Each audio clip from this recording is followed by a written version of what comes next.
Welcome to our step-by-step guide on how to create your own element in Canva. First, open Canva and select the whiteboard option.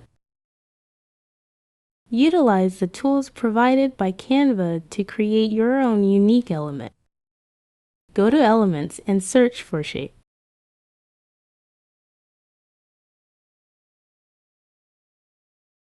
Add the shapes you need and combine them as required.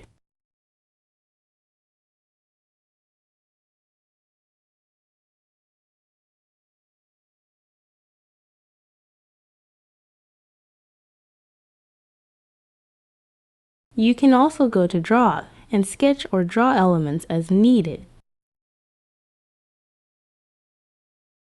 After drawing, hold the mouse at the end to smoothen out the lines for a more polished look.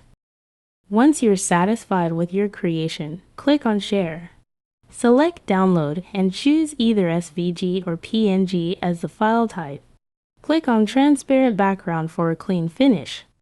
Finally, click Download to save your custom element, and there you have it. If you found this tutorial helpful, please consider subscribing and liking the video. Thank you for watching.